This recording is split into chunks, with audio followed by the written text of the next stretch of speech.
All right, if you are a grad student and you feel like you're always working all day long, but you still feel like you are behind, that's totally normal. You are not alone and you're actually not doing anything wrong.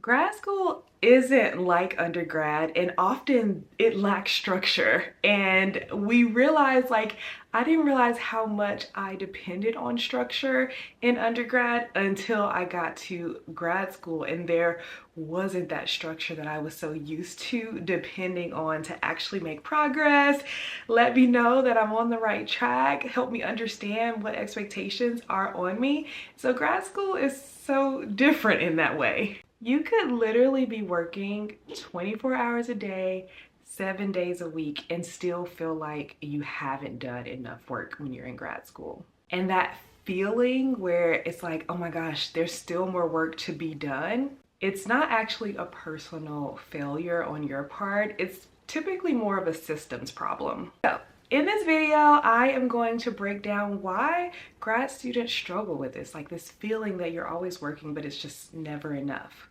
I'm going to talk about time blindness, what it is, and like why it shows up or how it shows up. I'll share how to break out of this like always behind cycle that you get in grad school. And I'm also going to share a planning shift that I made that really changed everything for me when I was in grad school, and I still use it now, full-time academic and business owner. Okay, so let's start with why you're always feeling like you are behind when you're in grad school.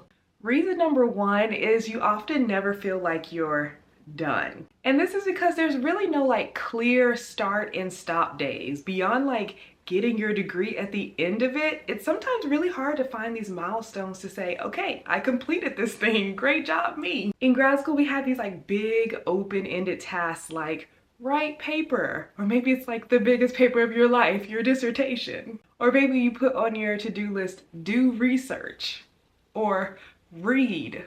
And those tasks you don't typically get done in just one sitting or just one work session, so it always feels like there's more to do and that you never actually finish those tasks. And that makes it really hard to understand what success looks like on a day-to-day basis. All right, reason number two, you're always reacting and not planning. So sometimes just checking your email all day long can make you feel like you are behind. One thing that I share in my time management crash course for grad students is my rhythm for checking email. I do not check my email every time a new one comes through. If I did, I would never get anything done. I check my email 3 times a day, and guess what? I don't miss anything super important or urgent. But this allows me to actually complete tasks that I'm working on with minimal distractions. Or maybe you find yourself jumping from task to task. Like you start one thing, but then you remember you have this other thing you have to do, so you move on to that. And then you remember, oh, I gotta make this deadline, so you move on to the next thing. So you have a bunch of like little starts to projects, but never putting your full focus on one thing to actually complete it. And typically that's because you're working on what's urgent, like what is coming up, what is due next, versus working on what is important. And that's a difference. There's a difference between urgent things and important things. And I make that distinction in my time management crash course as well. For example, let's say you're a TA and you have a bunch of grading to get done before tomorrow. That is something that's really urgent. But actually, what's most important for you and most aligned with your goals for the semester is maybe your own work. Maybe it's your own research or your own paper. And so it's really hard to sacrifice the thing that is urgent for the thing that is more important. And then reason number three, maybe you're just not seeing progress. Grad school has so many different moving pieces, right? You have your research, your coursework, you're going to seminars, you're probably a TA, and there's just a lot going on. And I've noticed that grad students have this habit of not recognizing their own wins. They're always feeling like they're behind, that there's more to do, that they don't stop to pause and acknowledge the wins that they've already done. Like, you've made it this far already. You've completed so many things last week that you just forgot about because of the to-do list for this week. And so that not noticing and taking a pause to reflect on what you've done so far, that also makes you feel like you're behind. And so it's really important to actually take note, write it down. I always talk about doing weekly reflection. That's why there's weekly reflection pages in my planner as well as in my Notion template for grad students, because if you're not actually documenting this evidence of your wins and making progress, it feels like you're not making any progress at all. And you don't want that feeling when you're in grad school. I want you to show up to grad school confident, like a winner, like you can fulfill every goal that you set for yourself. Okay, so let's talk about a very important term that probably doesn't get discussed enough, and that is time blindness. Time blindness is that feeling. It's like what happens when you can't feel how much time has passed in a way that's useful for you, where it's like you sit down to work and like a bunch of time passes and you don't realize it. Or you say, okay, I need to be at this location at 3 p.m. It takes 30 minutes to get there from my house, so I'm going to walk out of my door at 3 p.m. Or I'm gonna start leaving at 3 p.m. but you forget that you're often forgetful and you left your keys in the house, and you kind of go in and out the house a couple times. Then you gotta turn on your car. Then you gotta listen to your podcast or your book, so you gotta get that set up in your car. And then you back out, and then there's traffic, and then you're 15 minutes late because you didn't factor in the additional time that it takes to even just get in your car. And maybe then you got to walk from the parking lot to the building. And so I find that a lot of people have time blindness. My husband has time blindness for real. I think my mom just raised me to consider time in a very specific way. We used to work backwards all the time. Like, I remember having conversations and making plans with my mom when I'm like 7 years old, and she'll say, okay, Toyin, we have to get ready to go to church.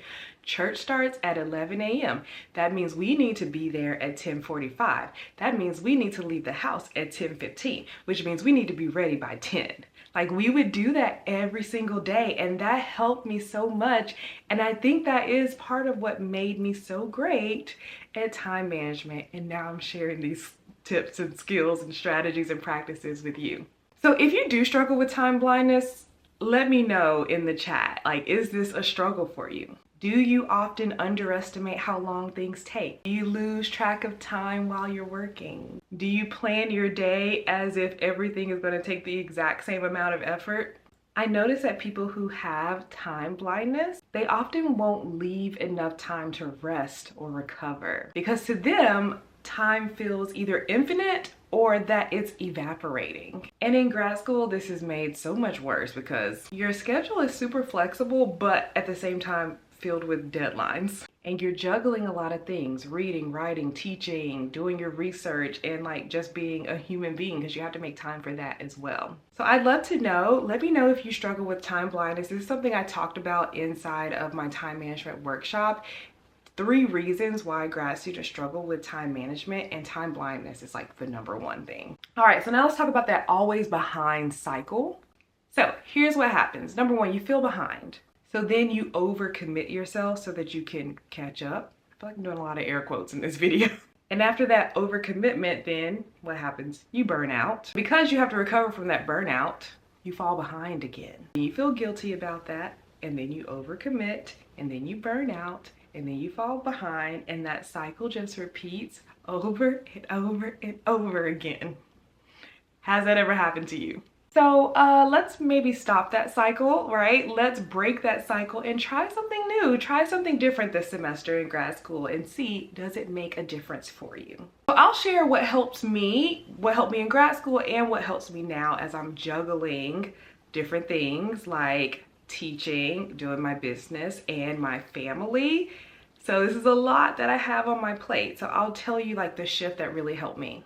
It's taking intentional time to do some weekly planning, like on a Sunday evening or a Monday morning. Before I get my week started, I take some time to kind of vision out and map out what my whole week is going to look like.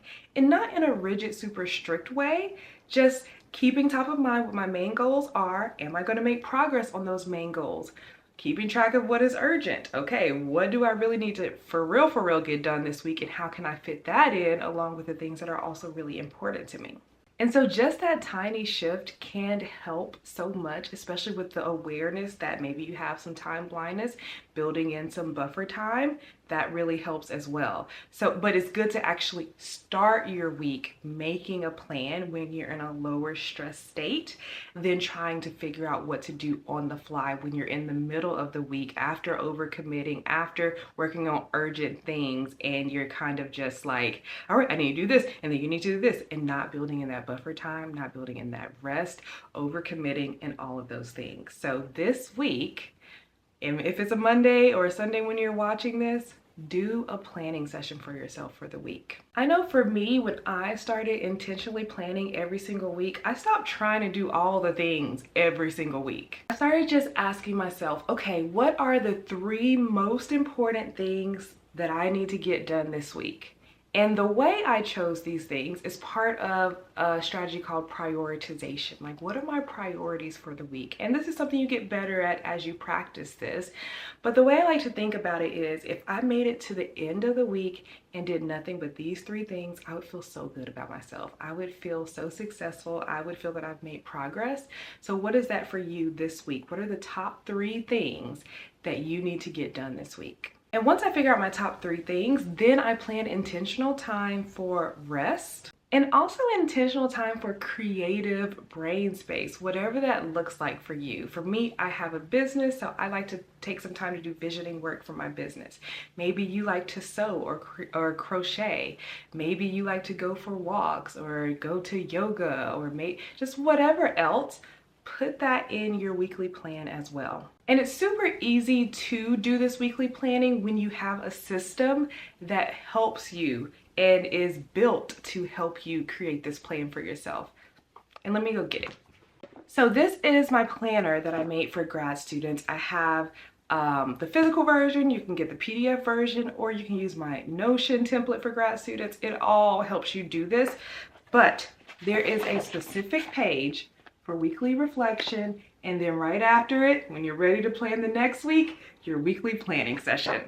And I'll show you what this looks like on my Notion template as well. So this is my Notion template pack that I created for grad students. So this is like the home base, the dashboard, where you can get to all of the other templates inside.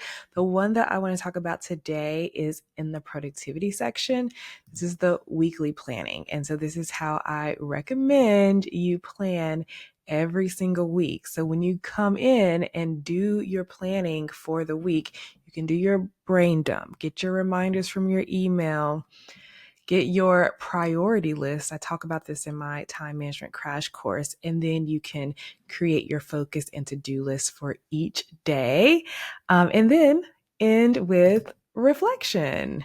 But the reason this is so helpful is because it gives you visual proof and evidence of your progress. You now know you actually aren't behind. You have done so much work already, and you are making incremental progress every single week. When I started being more intentional like this when I was in grad school, and I continue to do it now, it literally changed everything for me. It just made me feel better. It made me feel more confident. It made me feel like I had more control over my grad school experience, and that was more valuable than learning a research methodology. And it gave me structure in grad school, which I kind of felt like is a structure-less system. All right, so how are you feeling? Are you ready to stop feeling like you're behind all of the time? And if that's the case and you do need more tools, I created a time management course just for grad students. It is normally $27, but I will give you a coupon code and you can get it for $7. And in this crash course, I teach the exact system that I used to stay on track when I was in grad school, and I literally still use today. I'll walk you through specific time management strategies that you can apply literally immediately, like today or tomorrow. You can use them immediately. There's no like learning that you need to do to actually be able to implement these strategies and practices. And then I also show you how to plan your week in a very intentional way, and what makes a good to-do list and what makes a bad to-do list that stresses you out even more, because that is not what we want. We want our to-do list to help us, not to hinder us. All right, so if you want to learn how to plan your week like a #GradBoss, and set priorities that really work. Check out the time management crash course so you can feel calm, more confident, and in control of your grad school experience. And you can do that without working 24/7. When I was in grad school, I never even pulled an all-nighter. One, I'm not a night person. I'd much rather get up early and work in the morning, but I never pulled an all-nighter in grad school, and I didn't need to. I was able to manage my time well enough to get done most days by 6 p.m. Sometimes I might end up working until 8 or 9, but not into the wee hours of the morning. All right, so I'll put the link in the description of this video. If this helped you, if you've experienced time blindness, if this resonated with you, let me know in the comments. I'd love to learn more about you and help support you as you go through this grad school experience. All right, thanks so much for watching. I'll chat with you in the next one. Bye.